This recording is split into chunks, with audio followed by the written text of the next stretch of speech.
a meditar, antes de hacer la oración, el libro de Apocalipsis, capítulo 3, versículo 15. Y escribe el ángel de la iglesia de la Odisea, de los Odicenses.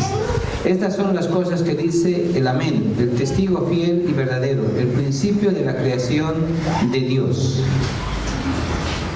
Amén. Amén. Meditando en este pensamiento, ayude. Y en esta parte, en esta oportunidad, tenemos a nuestro pastor Edgar Ramos, presidente de la Unión Boliviana, que nos está visitándonos y nos va a impartir este maravilloso tema. Amén. Si lo apagas este éxito, si lo apagas aquí, la luz de aquí adelante.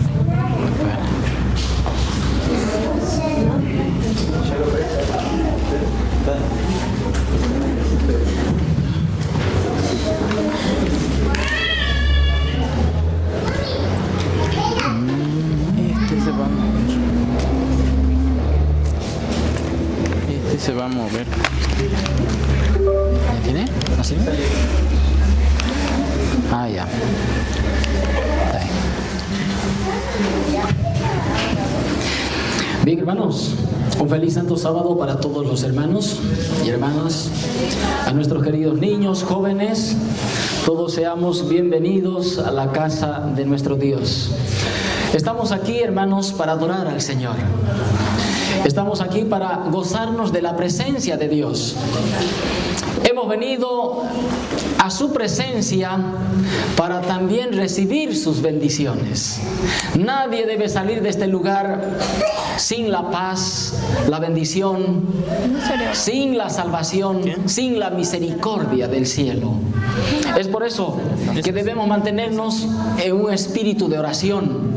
Tenemos que pedir constantemente que el Señor llegue a nuestras vidas, llegue a este lugar y nos deje su bendición.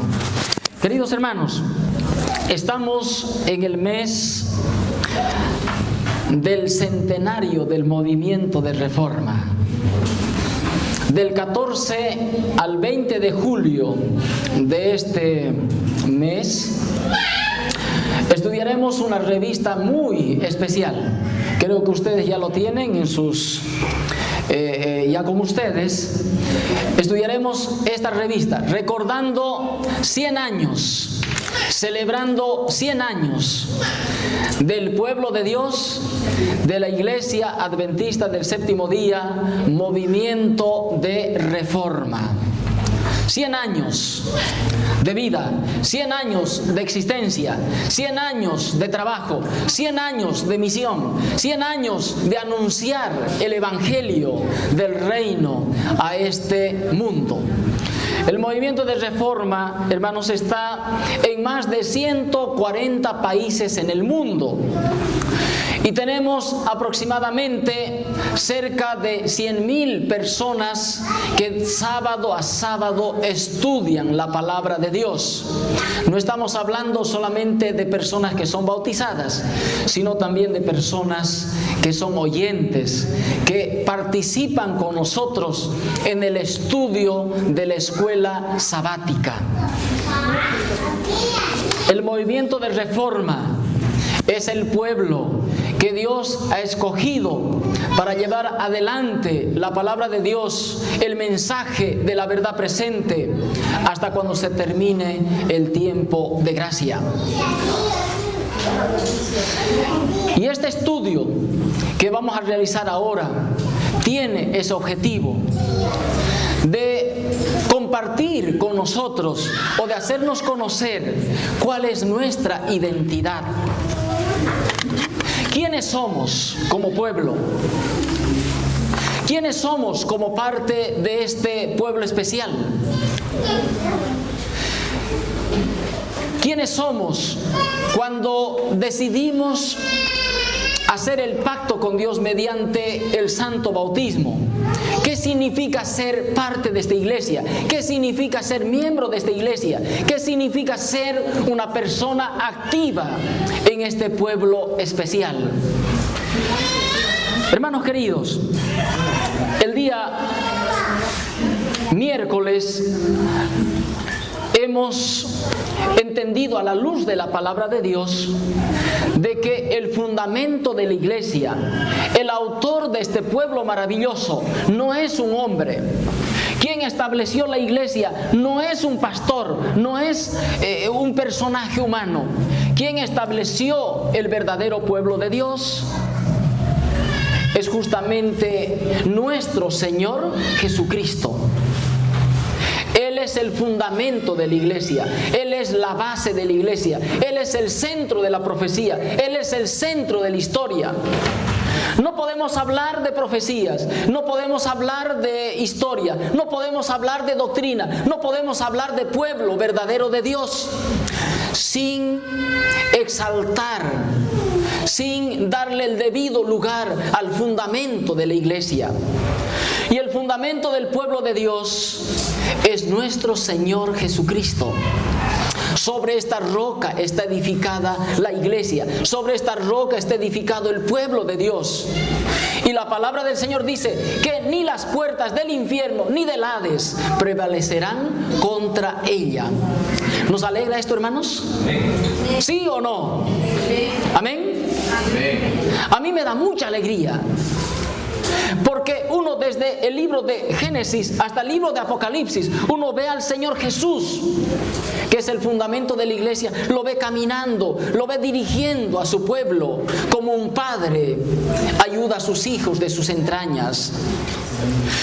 Cuando vemos el pueblo de Israel saliendo de Egipto hacia la Canaán terrenal, de la esclavitud a la libertad, de la esclavitud del pecado a la salvación, a una tierra mejor, a un mundo mejor. El Señor Jesús dice que cuidó de su pueblo de día y de noche. En ningún momento abandonó a su querida iglesia, porque el Señor Jesús cuida de su pueblo como la niña de sus ojos. Y si tú eres parte de ese pueblo, el Señor va a cuidar de ti como si fueras la única persona que existe en este mundo. Y está dispuesto a darnos las bendiciones que nosotros necesitamos. ¡Qué privilegio es pertenecer al pueblo de Dios! ¡Qué privilegio es caminar con los fieles! ¡Qué privilegio es caminar con ese pueblo que el Señor muy pronto va a venir a recogerlo! Hablamos de crisis, hablamos de un tiempo de angustia, se habla de las plagas, se habla de un decreto dominical, se habla de pandemias, se habla de muchos acontecimientos. Pero saben, mis hermanos, por sobre todas estas cosas, la iglesia de Dios escribe su historia, guiada, protegida por el mismo Dios que la estableció. Es por eso que cuando analizamos la historia, la palabra de Dios dice, no tenemos nada que temer del futuro, a menos que descuidemos el conocer la historia de cómo el Señor nos ha traído hasta aquí, de cómo el Señor ha conducido a su pueblo hasta nuestros días.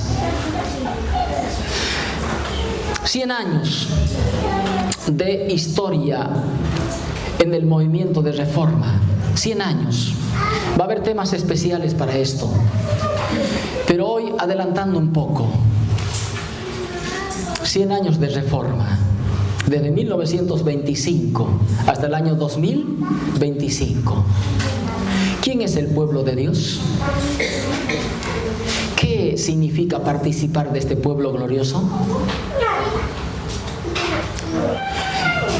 Y si hacemos un análisis profundo, ¿tenemos mucho que celebrar o tenemos poco que celebrar? Y si tenemos que celebrar y recordar nuestra historia, ¿qué tenemos que recordar de nuestra historia? Hermanos, hay muchas lecciones para aprender. Vamos adelante y vamos a ir directamente al punto que queremos llegar. Aquí vamos a ver lo siguiente.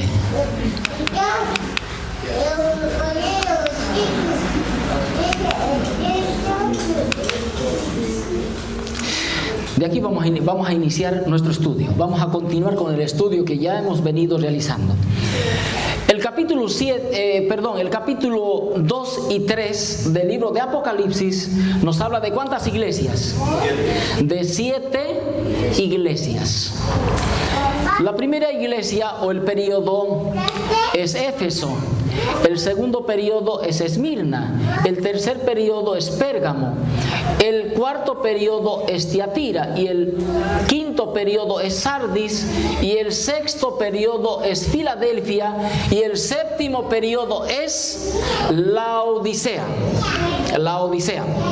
Según ya lo que hemos estudiado hasta aquí, estos 7 nombres indican la historia de la iglesia desde la era cristiana hasta el fin del conflicto en 7 periodos, en 7 fases, en 7 etapas, hasta cuando se termine el tiempo de gracia.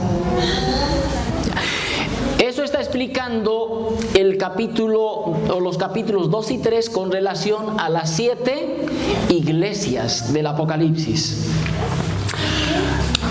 Pasó el primer periodo, el segundo, el tercero, el cuarto, el quinto, el sexto, y ahora estamos en el último periodo de la iglesia, de la historia de la iglesia.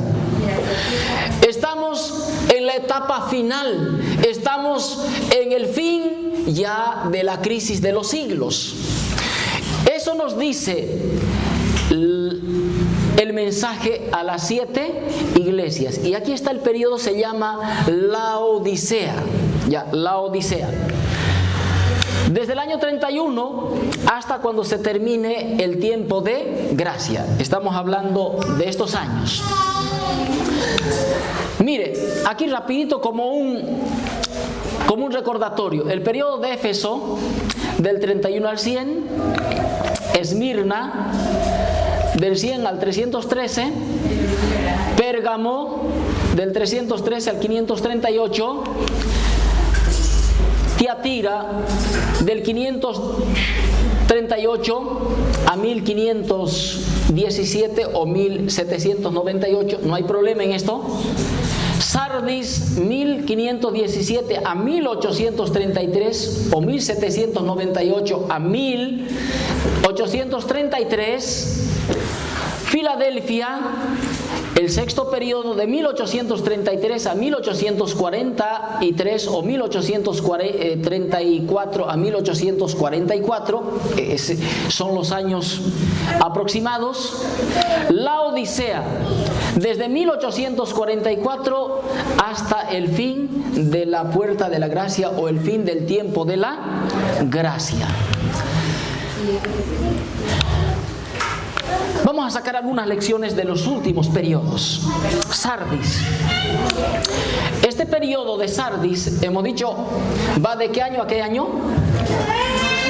Del año de 1798 al año de 1833. El periodo de Sardis. Y en este periodo de Sardis, aquí nos quedamos el anterior tema, que el testigo fiel hace una denuncia en este tiempo, para cuando llegamos a este tiempo. ¿Y cuál es la denuncia? Pero hay muchos entre aquellos que tienen el nombre de que están vivos, pero están, como dice, muertos. ¿Qué significa ese verso o esa palabra de Dios cuando llegamos al año de 1833 en la historia de la iglesia? ¿Qué significa esa frase? Muy fuerte, muy contundente. Tienes nombre de que estás vivo, pero estás muerto. Vamos a ver qué dice la palabra del Señor. Hay un paralelo entre Génesis 11:4, a donde los constructores de la torre de Babel y de la ciudad de Babilonia dijeron: hagámonos un nombre, es decir, hagámonos famosos. Se anuncia la gran obra del sellamiento de los 144,000 que tienen también el nombre del Padre y del Hijo en sus frentes. Y aquí en este tiempo aparece esa frase que dice: tienes nombre de que vives, pero estás muerto. Hermanos, Dios quiere tener un nombre en su iglesia. Quiere poner su nombre en su iglesia. Y el nombre que debe estar en su iglesia, en su pueblo, justamente anunciado para este tiempo, es el nombre del Padre y es el nombre del Hijo que debe estar en su pueblo. Amén, hermanos. Eso dice Apocalipsis capítulo 7 y dice el capítulo 14 del libro de Apocalipsis.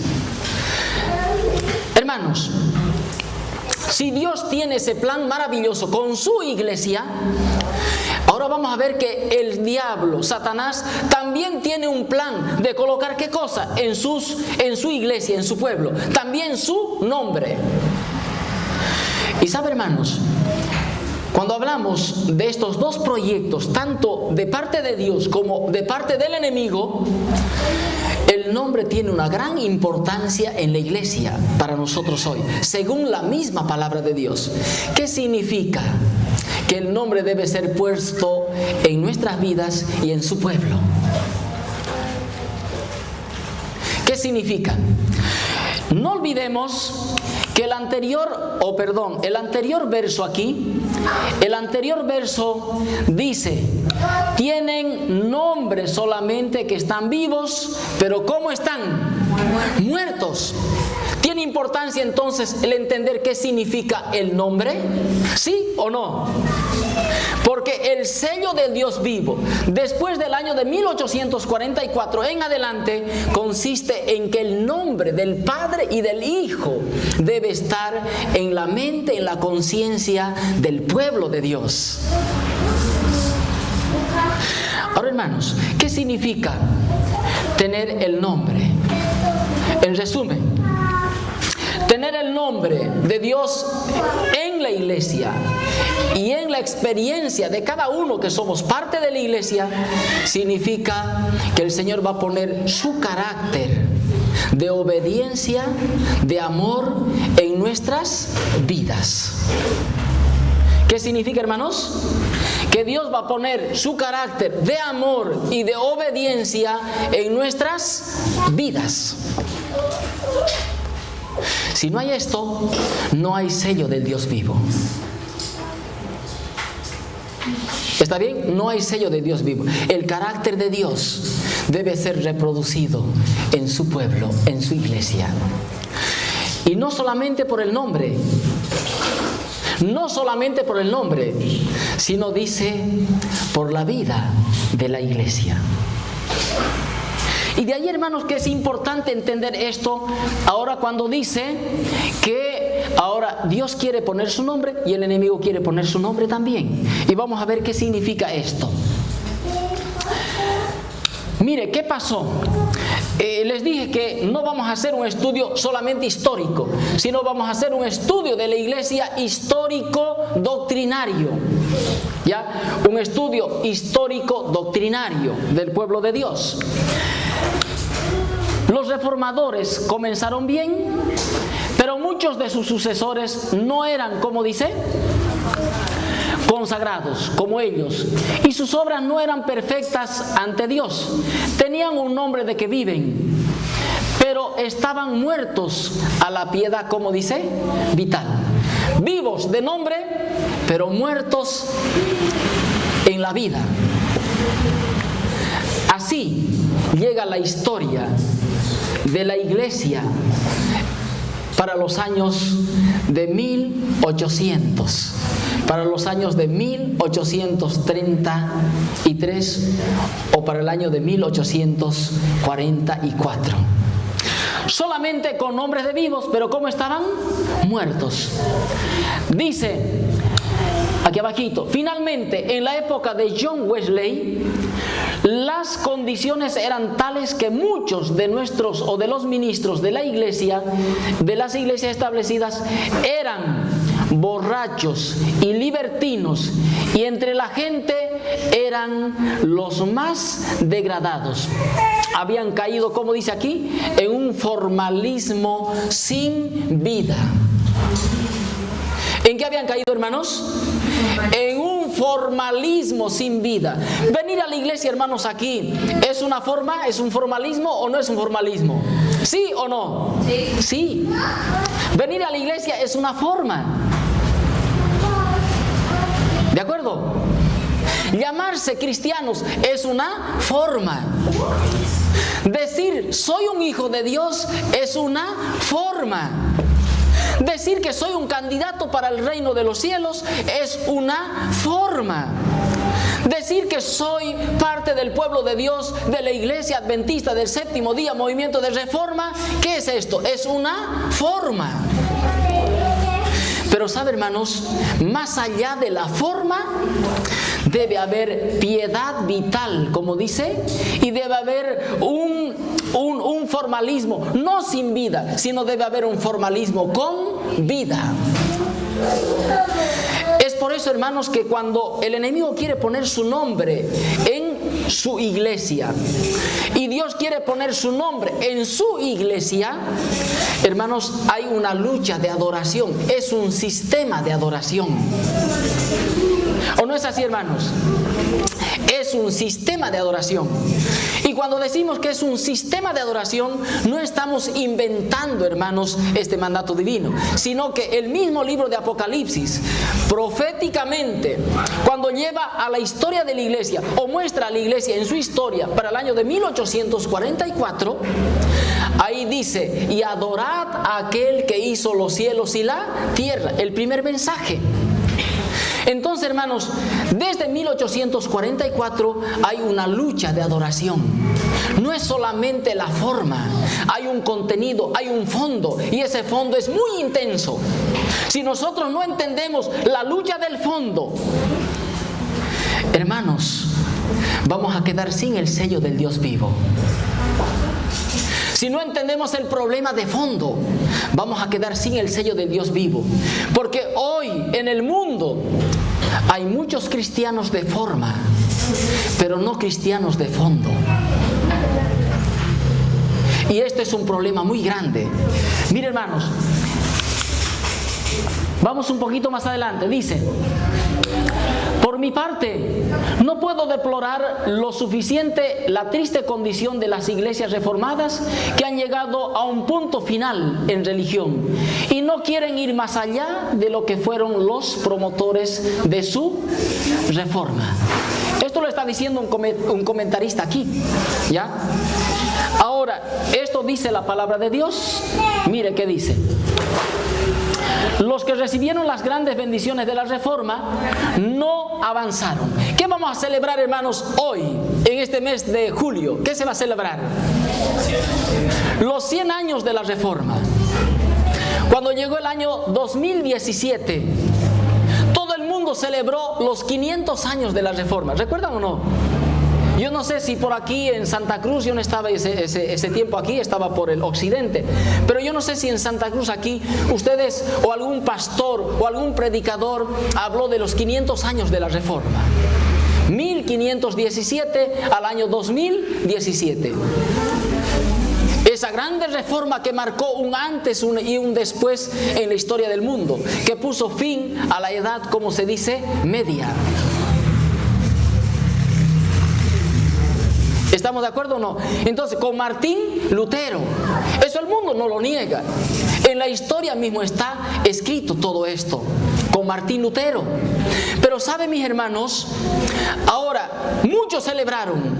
Hay mensajes hasta el día de hoy que están por ahí en YouTube. Usted entre a ver un poco sobre la reforma, la obra de la reforma, y usted va a ver allí que muchos han hablado de los 500 años de la reforma con Martín Lutero. Y ahora de pronto han pasado unos años más y ahora nos toca al movimiento de reforma celebrar los 100 años del movimiento de reforma. Pero ¿qué dice aquí la palabra inspirada? No avanzaron por la senda tan noblemente trazada por Lutero. Hermanos, cuando analizamos la historia con relación a la verdad que Dios ha dado a su iglesia en medio de la historia, esa verdad debe ser para aplicarla a nuestra vida. No solamente tenerlo como una teoría, sino aplicar esa verdad, ese conocimiento a una vida práctica. La pregunta es, ¿estamos en el contexto de la Reforma? ¿Nos identificamos con la Reforma de 1517 o nos identificamos con la Reforma del año de 1925? ¿Nos identificamos con el triple mensaje angélico y con el ángel de Apocalipsis 18? Es la pregunta. ¿Estamos siendo esos verdaderos hijos de Dios? ¿Estamos siendo ese pueblo verdadero que espera la segunda venida de Cristo?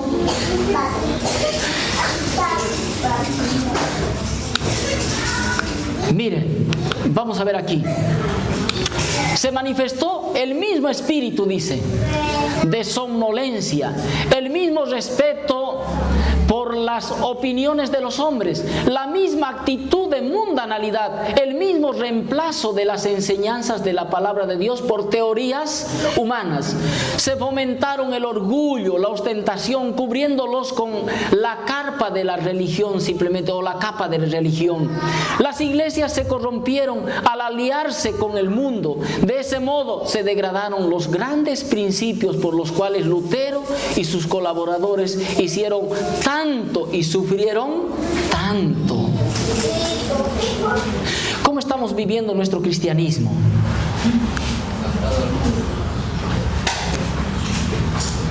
¿Cómo estamos viviendo nuestra vida espiritual? ¿Es sincera? ¿Es genuina?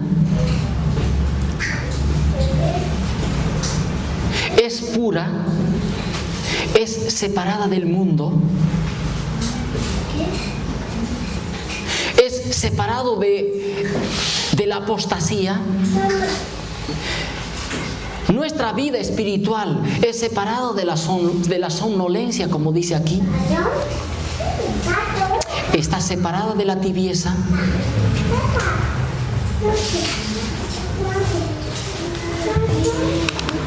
Continuamos. Mire qué dice la palabra del Señor. Tal era la causa de terrible estado de mundanalidad y apostasía y muerte espiritual que imperaba en las iglesias en 1844. Esto dice el Espíritu de profecía. ¿Qué decía la palabra de Dios en Apocalipsis capítulo 3? Que simplemente tenían el nombre de vivos, pero ¿cómo estaban? Estaban muertos. Y la palabra de Dios lo está confirmando aquí. Apostasía, apostasía, apostasía. Es lo que está grabado en el frontis mismos de cada iglesia. Y si lo supiesen o sintiesen, habrían esperanza. Pero hay lo que se oye decir: soy rico, estoy lleno de bienes y nada me falta. Hermanos queridos, este fue el estado. A este punto llegaron las iglesias en 1844, al sexto periodo, que era Filadelfia, desde 1833 a 1844. La palabra de Dios lo va confirmando. Una decadente y pasmosa, como dice aquí, apostasía, apostasía, apostasía. Ahora, hermanos, si seguimos aquí, ¿quiénes eran estas iglesias? ¿Quién fue este pueblo? ¿A quiénes el testigo fiel los denuncia directamente? ¿Quiénes estaban allí ya? Los católicos. Y los católicos en sus dos ramas. Los católicos que conocemos aquí en el occidente y los católicos ortodoxos, ¿ya? Que están en la parte del oriente, por África, Asia y parte de Europa, ¿ya? Ahora miren, hermanos, están ellos aquí. Están los luteranos. están los calvinistas, estaban los anglicanos, estaban los anabaptistas, estaban los menonitas, estaban los bautistas, estaban los metodistas, estaban los cuáqueros, estaban los unitarios, estaban los morados, y ya habían algunas iglesias que están en la rama de los congregacionalistas. Estas iglesias estaban organizadas en ese tiempo, realizaban sus cultos, hacían sus conferencias, predicaban la palabra, iban a sus templos, a sus iglesias, hacían grandes campañas y pregonaban muy posiblemente sobre la existencia de un Dios y que sus iglesias eran verdaderas. Pero ¿cómo iglesias en ese tiempo? Tenían el nombre de que estaban vivas, pero ¿cómo estaban en realidad? Muertas. Hermanos, ¿por qué este punto es importante para el movimiento adventista, para el movimiento de reforma? ¿Por qué es importante para nosotros, para conocer nuestra identidad? Es tan importante porque de aquí, hermanos, va a iniciar el otro periodo, según la misma palabra de Dios, el periodo de la Odisea. Y el periodo de la Odisea se va a unir, va a anunciar, va a hacer surgir, va a hacer nacer al verdadero pueblo de Dios en estos tiempos finales. Ahora, hermanos, tal vez estas eran las iglesias que ya existían, pero paralelamente al movimiento adventista, paralelamente tal vez al movimiento de reforma, han nacido otras iglesias todavía, y no lo estamos mencionando aquí porque son contemporáneas y pos de esta fecha especial. A ver, mencionemos algunas que nosotros conocemos, contemporáneas. A ver, Testigos de Jehová, contemporáneos. Los mormones, contemporáneos a nosotros, porque no nos olvidemos que los testigos de Jehová tienen raíces adventistas, por si acaso. Los mormones también tienen raíces como adventistas.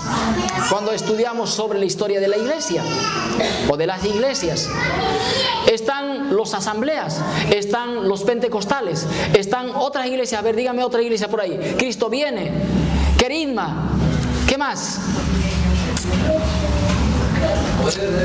Poder de Dios, ya está.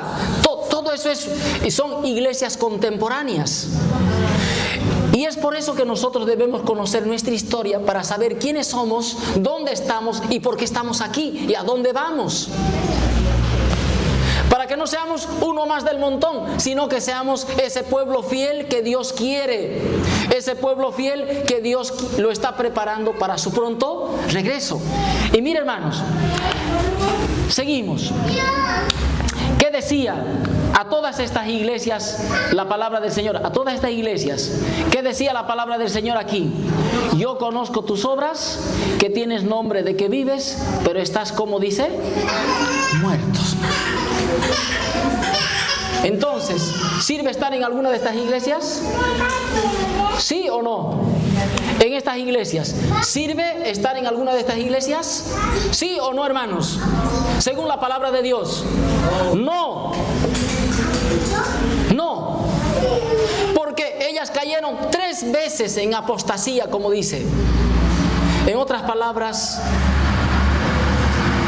ellos es como organizaciones, ya no pueden ser más el pueblo de Dios, ni católicos, ni metodistas, ni bautistas, ni morados, ni nada de esas iglesias. No pueden ser más el pueblo de Dios. Tuvieron su tiempo, pero no hicieron la voluntad de Dios. Ahora miren, vamos a ver aquí, ¿por qué? Porque dice que estaban muertos. Ahora, hermanos, veamos nuestra identidad. ¿Ya? Pongan nota, hermanos, mucha atención. Veamos cuál es la identidad del pueblo de Dios. Y vamos a comenzar con las citas del Espíritu de Profecía y vamos a terminar con las citas bíblicas de la palabra de Dios. Porque el fundamento de la iglesia tiene que estar en un así dice Jehová. El fundamento del pueblo de Dios.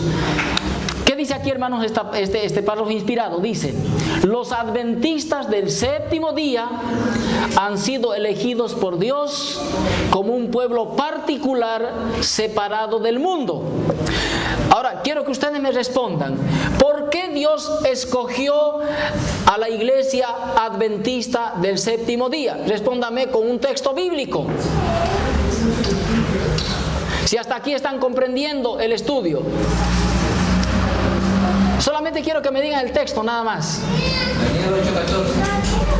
Daniel 8:14.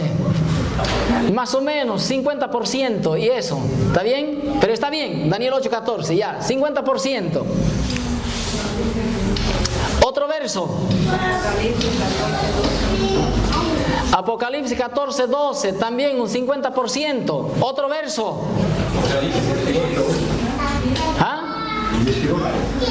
18:1, un 30%. Apocalipsis 10, un 50%. A ver, vamos. A ver, hermanitos, ustedes creo que no han estado atentos. ¿Cuál es el texto? Apocalipsis 3:1. Porque estamos haciendo, hermanos, una secuencia histórica. Estamos haciendo una secuencia cronológica. Estamos haciendo una secuencia doctrinaria. Estamos haciendo una secuencia profética a la luz de la palabra de Dios. Y aquí este texto dice: tenían nombre de que estaban vivos y cómo estaban muertos. El espíritu de profecía lo iba confirmando. Apostasía, apostasía y apostasía había en el mismo frontis de sus iglesias. ¿Dios puede trabajar con muertos? ¿Dios puede manifestarse en una iglesia muerta? 3 veces muerta. 3 veces muerto.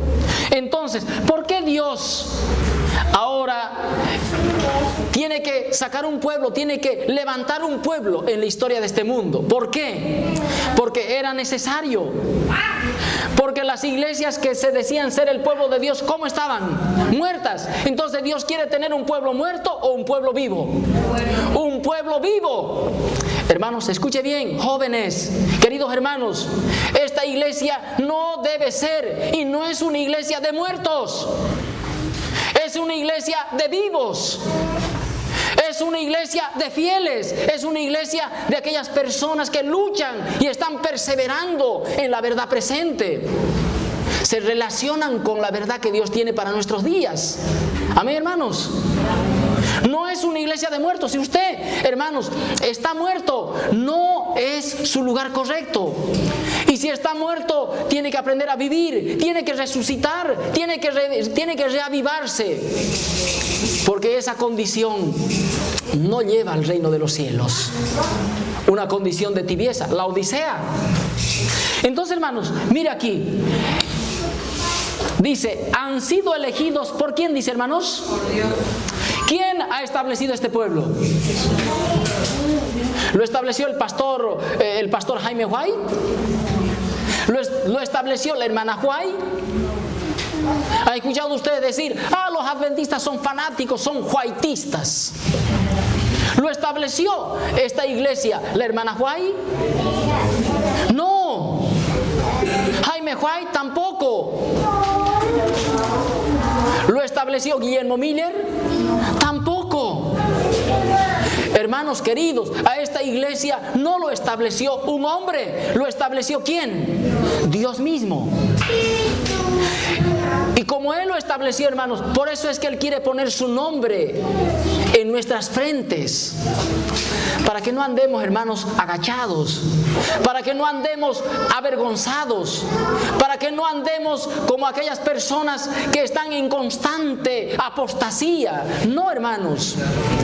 Dios tiene un pueblo vivo, donde va a poner su nombre en su frente. Y ese pueblo, cuando entiende estas cosas, es un privilegio ser parte de esta iglesia. Es un privilegio la fidelidad. Es un privilegio, hermanos, la oración. Es un privilegio el estudio de la Biblia. Es un privilegio venir a la iglesia. Es un privilegio hacer la obra misionera. Es un privilegio los mandamientos. Es un privilegio la obediencia. Es un privilegio. ¿Sabe por qué, hermanos? Porque después de 1844, Dios ha escrito su ley, sus verdades en la mente y en el corazón de su iglesia. ¿Creen esto, hermanos? Y esa es una grande bendición, porque aquí dice, han sido elegidos por Dios. Y ahora, como un pueblo particular, escuche bien, ¿quién solamente debe reinar en este pueblo? Hermana, ¿cómo se llama la hermanita que tiene su colegio particular? La hermana Lucía. Es parte de la familia, pero le cito ya porque está presente aquí. ¿Será que cualquiera puede ir a tomar decisiones en su colegio? ¿Será que el gobierno puede venir abusivamente a tomar decisiones en su colegio? ¿Será que alguien puede venir de afuera y venir a pedirle cuenta a usted cuánto está ganando, cuánto cobra la mensualidad, esto y lo otro, abusivamente? No. Porque es un colegio ¿cómo? Particular. Tiene un dueño. Tiene un propietario. Entonces, hermanos, el movimiento adventista tiene, como iglesia, tiene un dueño, tiene un propietario.